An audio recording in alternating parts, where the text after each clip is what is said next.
Poke the Bear is brought to you by Prize Picks. And welcome into Poke the Bear episode 307, presented by Prize Picks. Go use that promo code CLNS to get $50 back when you play just $5. I'm Evan Marinofsky. That is Conor Ryan. Connor, what is up? Evan, I'm doing well. How you doing? Doing great.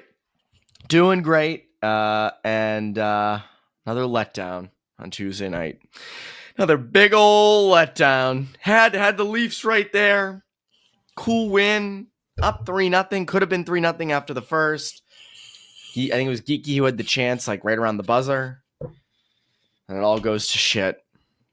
All goes to shit. Blew another lead. Blew two leads. Then losing overtime. 5-4. I had a friend text me and he was like, I knew exactly how that was going to go. And I still watched it and I regret it. And I think a lot of people do. It's another implosion. And I was, I went back and watched the tying goal for Toronto in front of the net. And which one? I was going to say, yeah. That's right. 4-4. If you slow it down, break it down like film, you'll notice it's a 4-on-2 in favor of the Bruins in front of their own net. And do you know who the four players are on the outskirts are? And do you know who the two on the inside are? Team-wise. Yeah. I mean, I know Zadorov was out there because he couldn't clear, right? Was he? Oh, I don't mean player. I just mean keep it simple. Who are the? Yeah. It's 4 Bruins and 2 Maple Leafs. Damn right. Damn right. The 2 Leafs are on the interior and the 4 Bruins are on the exterior. Now, I will give Brandon Carlo a little credit. He lifted Nyes' stick. So I'll give him that. Nyes couldn't do anything. But Nyes still got to the middle. And they had no problem scoring. None. Just puck watching, slapping the sticks around. 101 for defense. And you can point to a lot of things. How did you feel after Tuesday's game? Not surprised.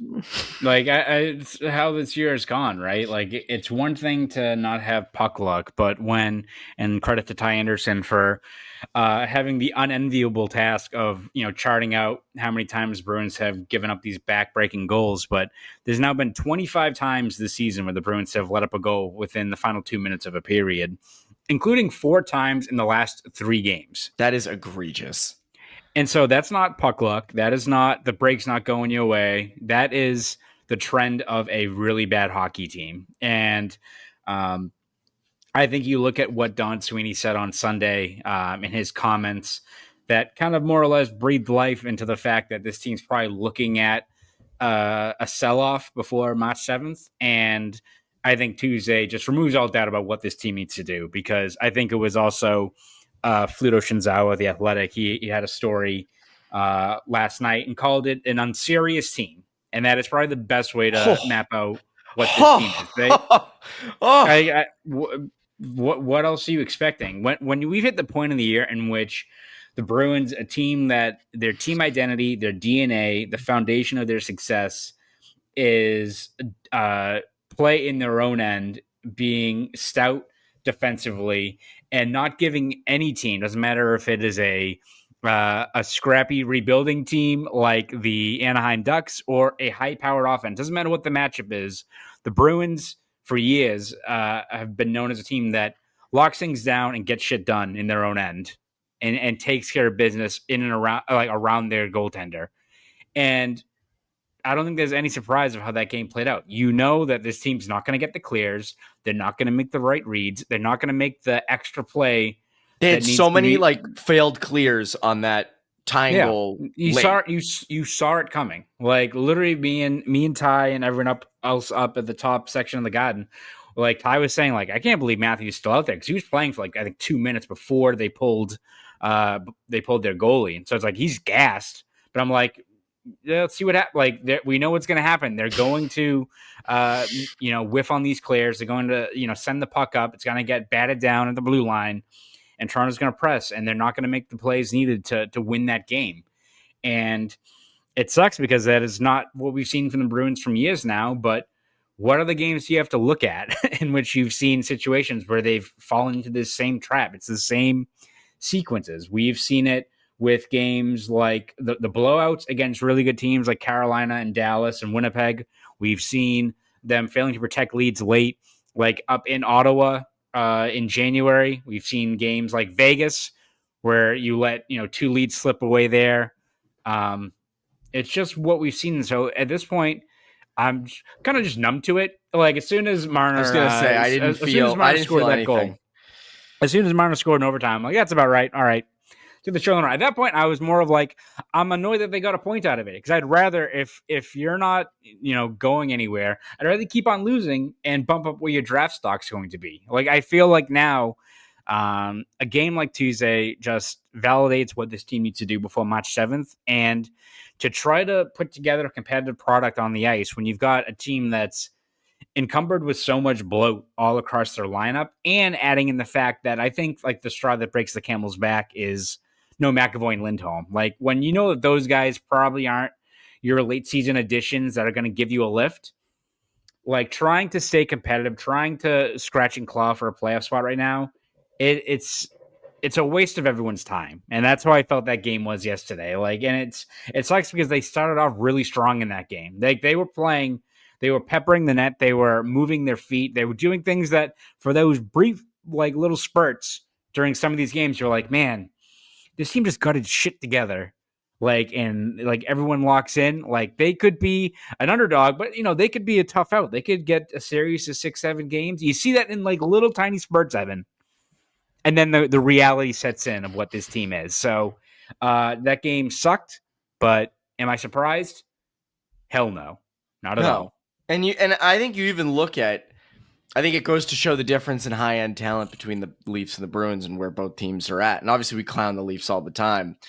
But, you look at, Marner has the overtime winner. Marner had a filthy goal in regulation. Yeah. Matthews hit the post. Morgan Riley had a goal.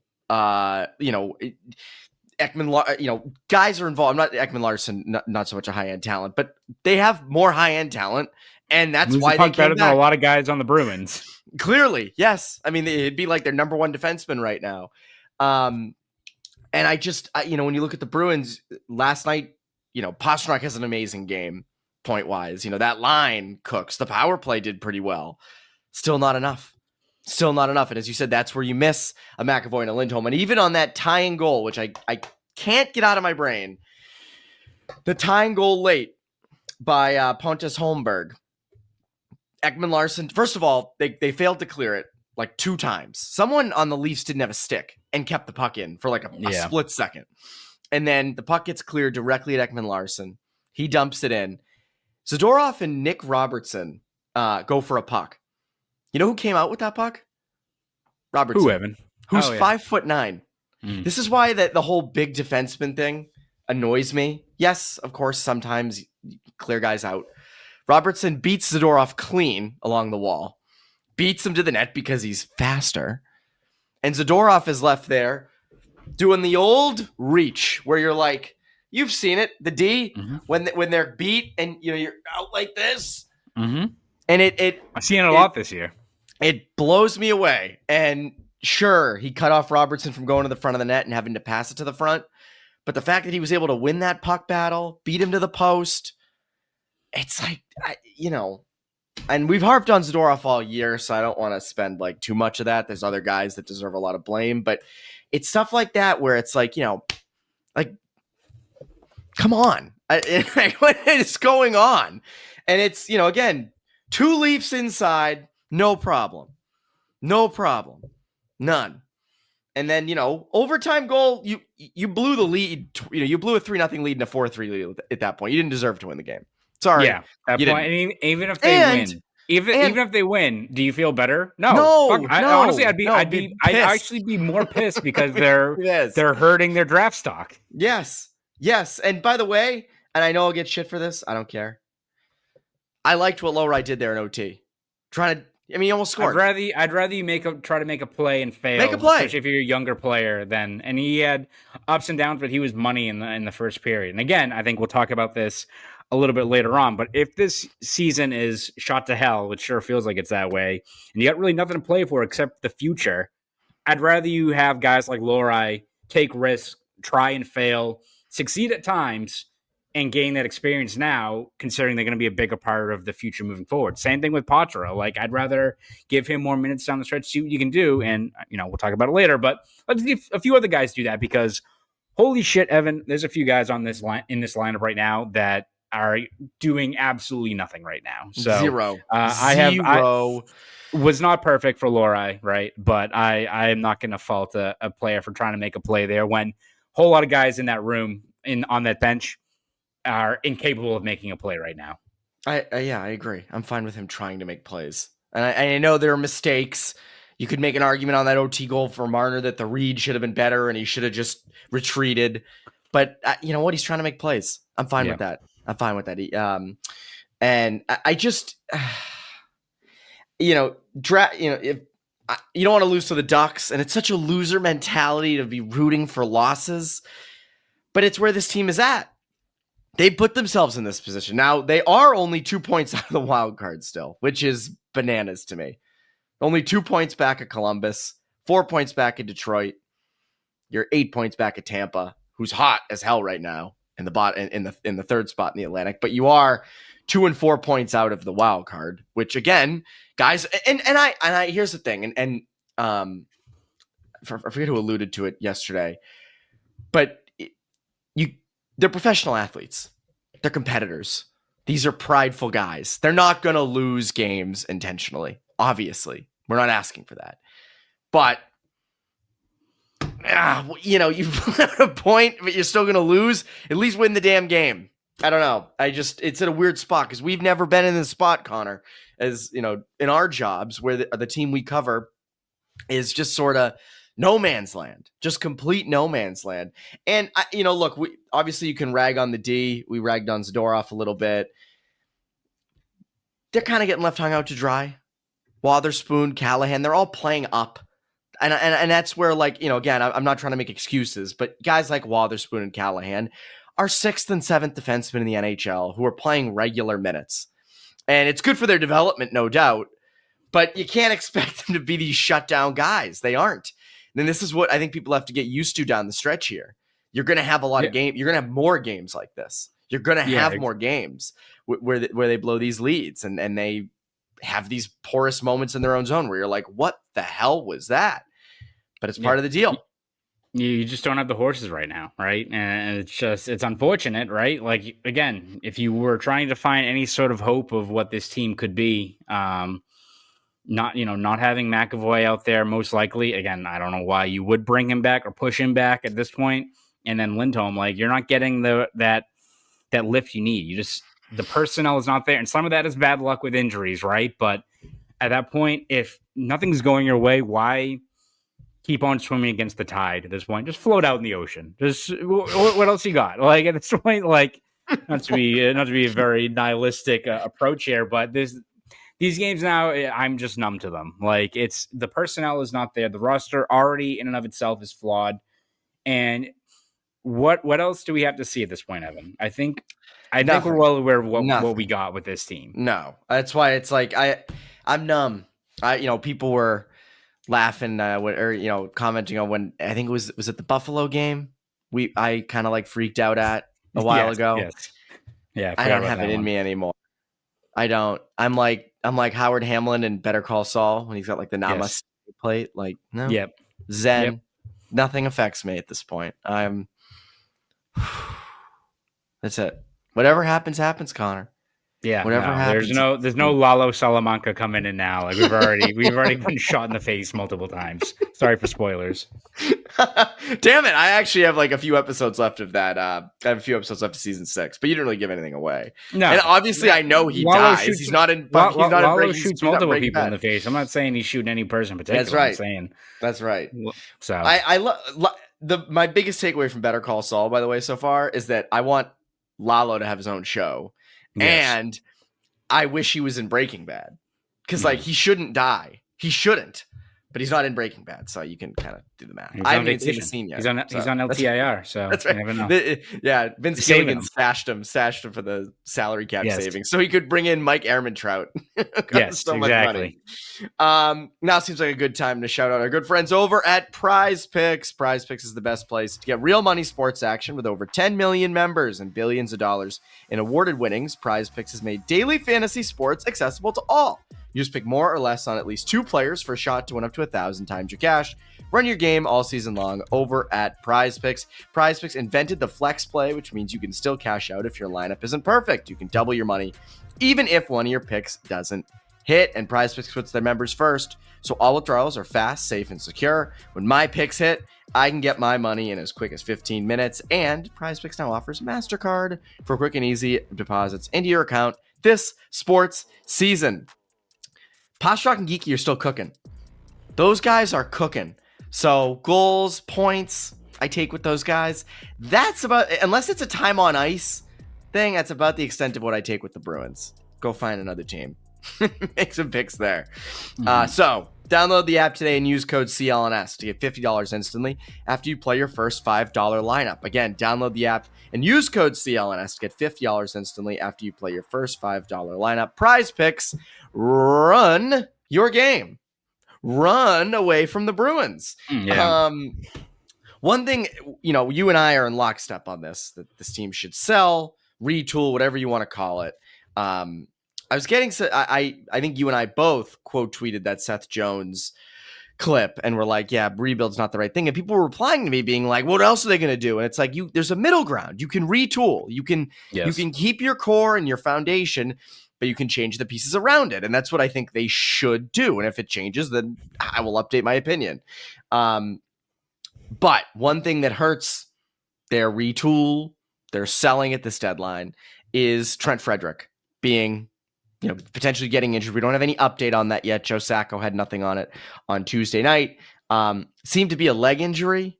An awkward kind of collision. At first I thought it was like he got like his bell rung because it looked like who is it? Was it McCabe or whoever went into the corner with him? I thought he like caught him up high, but it seemed it was too. He seemed like he was limping though as he made his way down the tunnel. So. Sorry, I was distracted. I got a call. Someone says I can be approved for a $42,000 loan. Oh, wow. Oh, nice. This seems legit.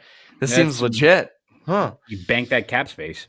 This offer is good for today and today only. God, I gotta leave. I gotta go, dude. I gotta it was a quick podcast. Good seeing you. Yeah. Bye, guys. Poke the Bears over.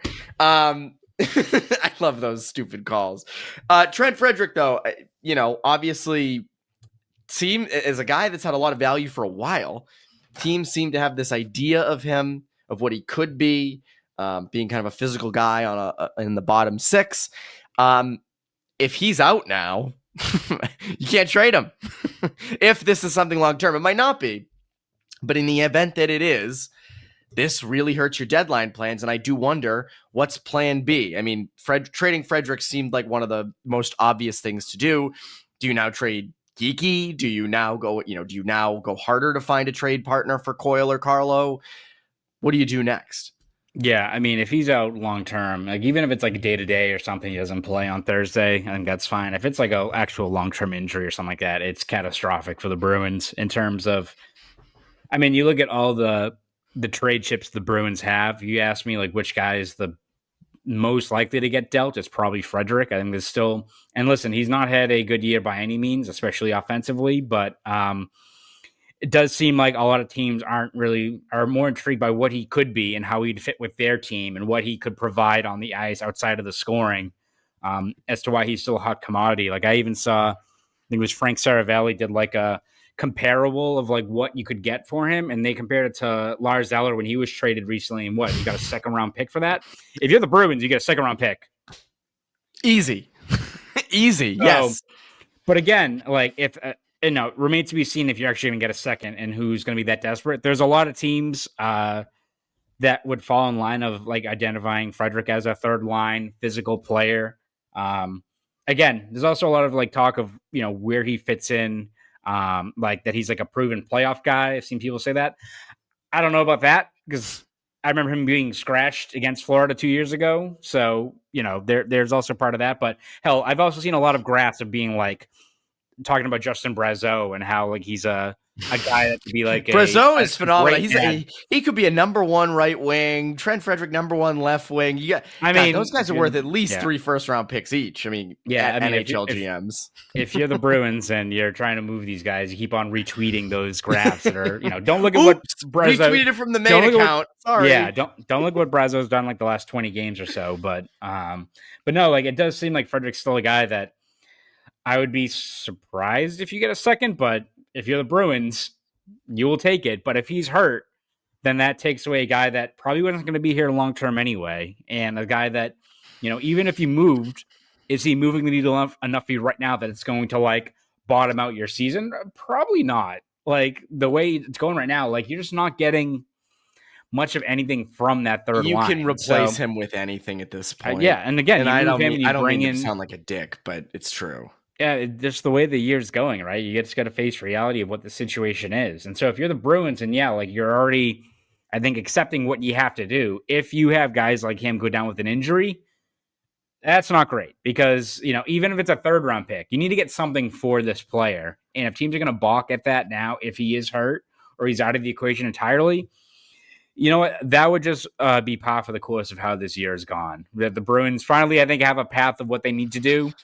And what do you know? He's banged up now. So you hope for his sake that he's healthy beyond just you want him to be healthy, right? The most important thing. Correct. Yes. But also like you want him if he's in a spot, if a team trades for him, you want him to be in a spot where he can succeed. And also for the Bruins getting a solid value back for him as well. So you hope he's healthy on multiple fronts moving forward. But was not great to see that. That is, just about right in terms of how this entire season's gone for the Bruins.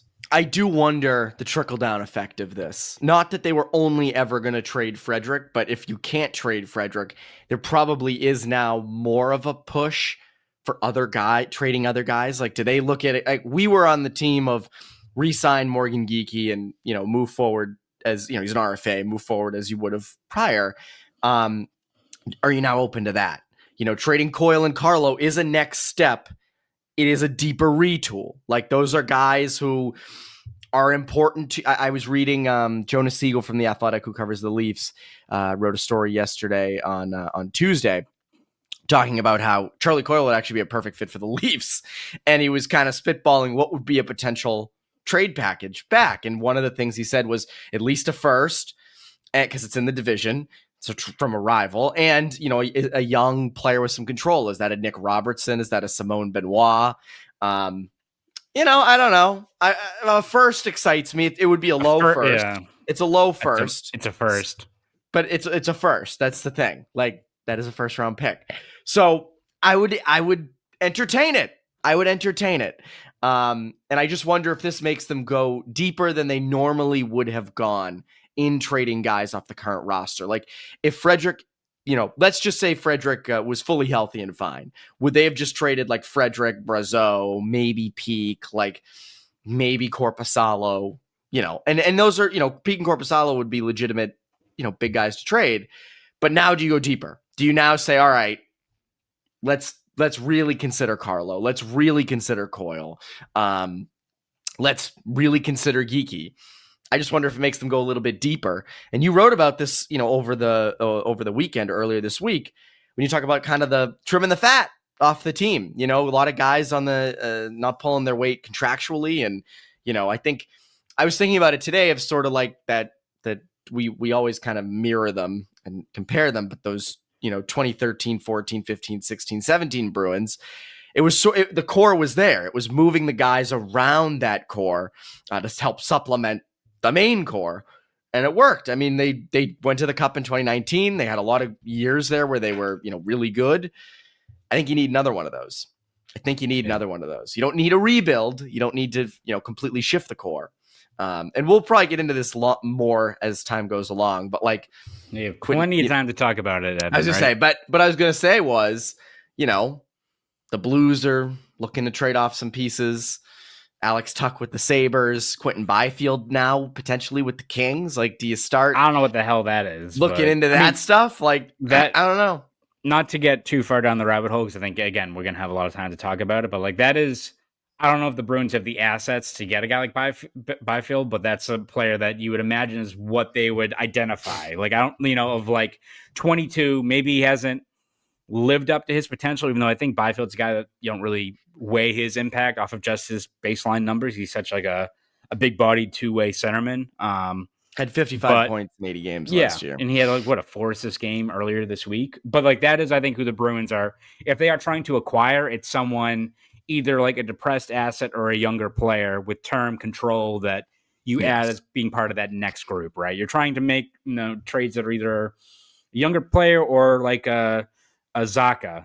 Like it's like you look at players like Zaka, you look at players like Geeky, and whether they keep him or not, that's an example of like, hey, this is a guy that we did the research, did the digging, like Wallstrom. Produce under a limited minute. Yeah, no, we'll talk about Wallstrom in a second. But like you look at Geeky, a guy the minutes weren't there, but the production was, and all of a sudden he's a guy that's going to have like 30 goals this year, right? Like you've been able to find some guys, and it's like you look at what this team needs to do to build up their roster. It's like, yes, the flashy thing is to like trade for legit talent or sign Rantanen this offseason, stuff like that. And that'll be great. But also like just making smart moves like that and having guys that can pull on the rope. You already have like a guy like David Pastrnak carrying this corpse of a roster like right outside the playoff picture. Hit on 2 or 3 more of these guys that are just solid contributors, and you're in a pretty good spot. Like if you find another Zaka-ish player, like how much that would change having one of those players on your third line. Like, and Byfield is well past a Zaka. I mean, Byfield is you're essentially. So I don't know if they have the pieces to get him, like without giving up, because I don't think you want to give up your first. If it's like it depends on how far you're going to dip this year, but yeah, that's a big part of it. Is like, are you cool with potentially giving them the number 9 overall pick? My thing with Byfield is, you would be making a first round pick hoping to get Quentin Byfield, and he is still 22. So like, I think I'd be okay with that. Mm-hmm. Where I wouldn't be okay with it is, you're dealing your first, which could potentially be top 10, for a middle of the road, younger-ish center. Like we talked about, like Jordan Kyrou. Like, would you do your first for him? I don't know. Like that's where I get. Like Alex Tuck, who's a good player, like a legit top 6 player, but I think only under contract for 1 year, and he's 28, would help you. And like, I wouldn't hate extending him, but for the 9th overall pick, I don't know. That's why it's like you're teetering on that. We'll get into that more. That's a different day. Like, I don't want to waste ammo on that today, because Lord knows we're going to need it later. Young guys. And we saw it again in that Toronto game. Because, again, outside of the Zaka line with Geeky and Pastrnak, and outside of the power play, no offense from anybody. There wasn't a lot going on. A nice first period, but that was about that. You're not getting production from your bottom 6 at all. You're not getting a ton of 5-on-5 production from Elias Lindholm's line. So nothing there. Probably time, as we've said multiple times this year. Why not give Merkulov a look? What's Lysell up to? I don't know. Might be time to see what you got in some of these kids, especially down the stretch here. Yeah, or even like John Farinacci. I think he's got 20 points in his last 20 games with Providence. He's been playing pretty well. And, we've talked about this multiple times before, Evan, but it's not something where we're saying it's a lock that you're going to put up Lysell and he's going to have 15 points in the final 20 games of the year. That'd be great.